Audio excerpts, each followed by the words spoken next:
to say thank you to Kwami and Clarice Abdul-Bey for joining us today with Screen Time with today's Communiqué. Thank you guys so much for taking a few moments out of your time to just kind of chat with us about APJMM and also the Shelter in Place series that's going on. So let's just jump right into it. Tell us a little bit about APJMM and how the Shelter in Place series got started. Let's see. Short version of how APJMM got started. Basically, family trip to EJI. Equal Justice Initiative. Right, which is the Equal Justice Initiative. Thank you, Kwami. And after we left, we did not speak until we got to Memphis because we were just very, like anybody, very overwhelmed. Yeah. And felt like we had just, from the museum and also from the monument, we felt like we had information overload, not so much, but also we felt like we came from a funeral of sorts. Basically, it was that type of reverence that was going on. When we got to Memphis, we both looked at each other and just said, you know, we have to do something, considering what we learned about Arkansas being the third highest in racial terror lynchings. With 492. With a total of about 492 people. Mm-hmm. And that's what they reported, but that's what they documented, but we know, working with historians here, once we actually started APJMM and got going and working with our awesome historians here, that there are more than 492 in our state. And so that's how we got started with that. The virtual film series came about. Kwami had already connected with Arkansas PBS, and he had been connected with them since Fat Lip Youth Talk Radio. And but APJMM, what we decided to do once the pandemic shut everything down here in Arkansas, that was in late March, early April, somewhere around that time. Early April. We sat down with some of our partners, Just Communities of Arkansas being one of those partners, and the Arkansas Cinema Society, and we said, okay, how can we continue, like Clarice said, how can we continue? Because we had so much good momentum that we did not want to let go of that energy. So we said, we need to figure out how we can do this virtually. So in doing that, I myself already, like Clarice said, I already had a relationship with the Corporation for Public Broadcasting that spanned a couple of decades. Upon doing that, what we decided to do is just go ahead and put the information out. And we have gotten so much good response and good reviews. We started out averaging about anywhere from 5 to 10 people at each viewing. And now our average at each viewing is like 50, 60 people. At the viewing we had this past Sunday, we had 80 people. And the viewing that we have scheduled for Monday, we already have 546 people that have RSVP'd. That's wonderful. We decided we were going to do it. We called everybody, had a Zoom meeting. Everybody gave the thumbs up, and it was there. We were doing that until all hell broke loose. Right, until in the world. Ahmaud Arbery. Yeah, Ahmaud Arbery's situation changed everything. Once he was murdered, everything went off the rails. Well, not that just as far as the planning is concerned, it wasn't that. Breonna Taylor and then George Floyd and when all of that happened, we had to transition and stop. And for us, as far as APJMM was concerned, we decided we have to do a Black Docs or Black Films Matter so that we can educate, because that's part of what we do. We Gotcha. educate. So there was a lot of blackout days and different things going on, and there were also a lot of requests for more information so that white communities who were asking for information to learn more about what's going on with the Black struggle and Black Lives Matter and all kinds of groups and organizations that were reaching out. We wanted to make sure we had that educational piece and that information available, not just for them, for all of our community, but we were very mindful about educating those who really didn't understand what was going on and wanted to learn more. And to show that this is not something that just happened out of the blue. This is something that has been going on. Yes. You know, we're several decades old, so it's been going on as long as we can remember. It's important. And so speaking of this as in like social justice, the movement has been going on for so long, decades upon decades. We know that we lost the last survivor of the speakers on the March on Washington and the great John Lewis. And so you and your team, you guys are showing a special memorial showing of Good Trouble on Monday. Yes. And you said earlier about how you had over 500 RSVPs already. Yes.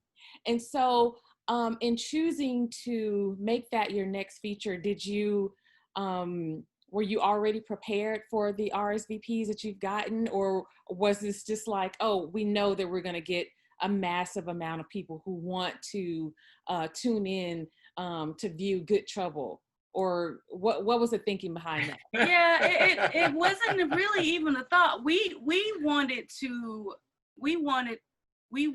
do something to honor his work and his memory and his legacy. And so for us, we were not thinking about the numbers. We were not thinking about like how many people would want to view it. Of course we want people to view it because again, it's that part of that education piece.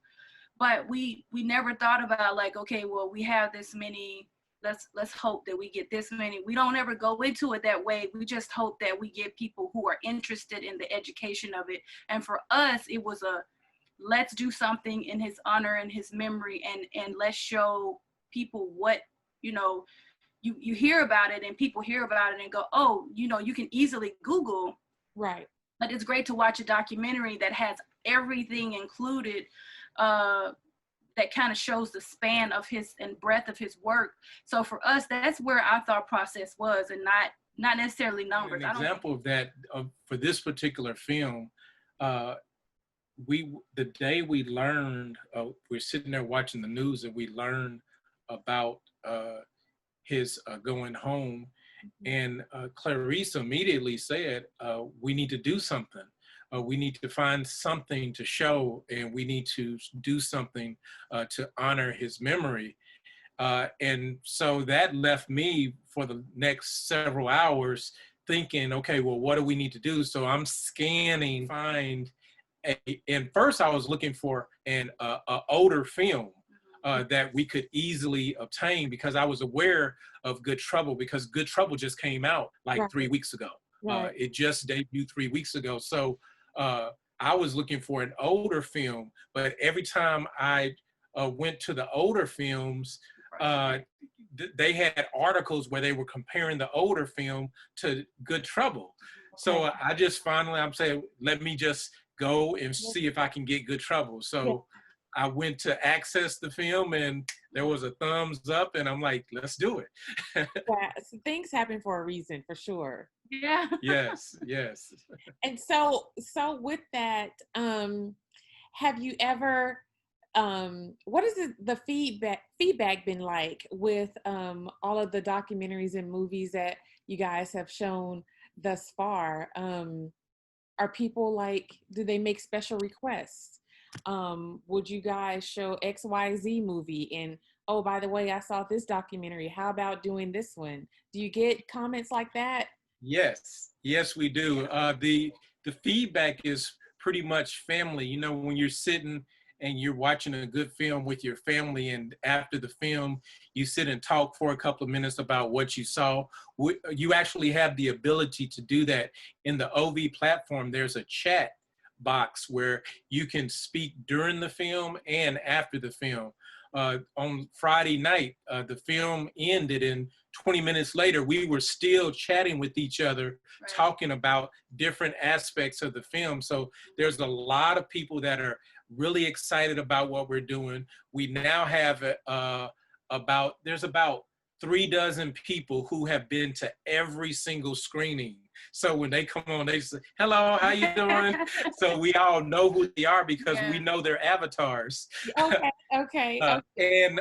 So we do, as far as our inbox is concerned, I was inboxed this past Thursday and informed, and the inbox came from somebody who is related to somebody that works for HBO.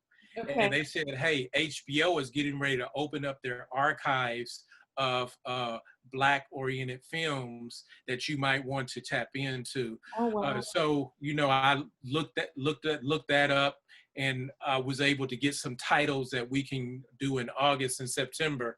And we also have several other people, like Osiris connected us with Ashley Harris, who is a filmmaker here from Arkansas that did a film called Promised Land, which is about the plight of Black farmers in the southern United States. And so we immediately called her, and we'll be debuting her film.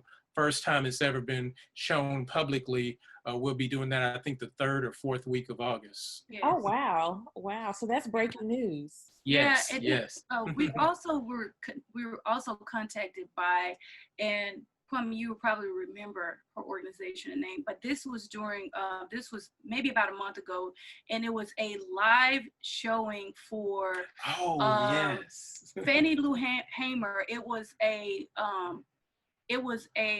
one-woman play. Yes. And the producer, the director, had contacted us, or the communication specialist rather, contacted us and heard about our platform and wanted to partner with us in order to do this live showing. I know when we were talking with some of our partners, and part of the conversation was, okay, when we were right in the thick of COVID and we were trying to figure out, okay, how do we pivot? How do we do this? Mm-hmm. And it was like, well, you really need to, it was suggested that, you need to not back off, but make sure that you're being sensitive to the health crisis that we're in as far as COVID-19. Well, we were doing that, but what we understand is that the disease of racism is much more powerful right now. We call it COVID-16-19. For us, we try to pivot and do that, and so that we would not seem insensitive to the health crisis, but racial issues that we face and that have basically said, look, we don't care what kind of pandemic we're in, what kind of issue we're having, health crisis we're having, that the disease of racism is a lot more prevalent and is a lot more deadly than COVID-19 right now. And so we were like, okay, bet. So if if we're not gonna focus on the health crisis that we're dealing with, and so if racial issues, which we were focusing on, is what we need to continue doing, we can't take a break from that. Like there is no pivoting from that for us. Pandemic. But one thing that did help us within the last several weeks, we've been able to secure funding from the Arkansas Humanities Council to actually continue what we're doing through March of 2021. So that, the little resources that we do have, we don't have to expend them. We're able to use this funding to continue what we're doing. That you answered my next question, because I can answer the next 4 if you like. that was going to be, you know, what are the next steps? And so do you foresee even beyond, say, you know, tomorrow there's a cure for COVID, everybody gets vaccinated and everybody can go back to, you know, their normal lives. Do you foresee continuing the virtual shelter in place, or do you want to go back to having those in-person meetings, or perhaps even a hybrid of sorts? I like the hybrid. Yes, definite hybrid, because there will be people who, if they said, even if they have a cure, that will still be another year or so before people are able to really come out in mass numbers like they were to different events and be okay with it. And one thing that, you know, we have this relationship with the Central Arkansas Library System, doing our screenings at the Ron Robinson Theater. And we've already connected with them where we were going to start doing Blaxploitation film series coming this September, October. And due to COVID, we're not able to do that right now, but that's the first thing that we want to do when we start doing the hybrids, is get that Blaxploitation film series where those that can come out to Ron Robinson will be able to come out with their afros and everything to sit and watch the film, and we can dance in the aisles and everything at home. And still dance with us, and we'll encourage them to wear their afros too. Still wear their afros. Yeah, and break out their kicks. So absolutely. So Yeah.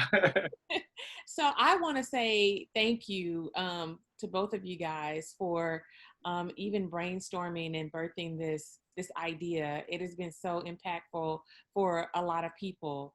And so if someone wants to connect with you guys, offer up a suggestion, or even become a partner, how do they do that? They can send us an email to APJMM, you see it behind us, APJMM 2019 at gmail.com. That's APJMM 2019 at gmail.com. Or they can call us at 501 725-1337. That's 501-725-1337. All righty. Well, thank you guys so much for joining us on Screen Time.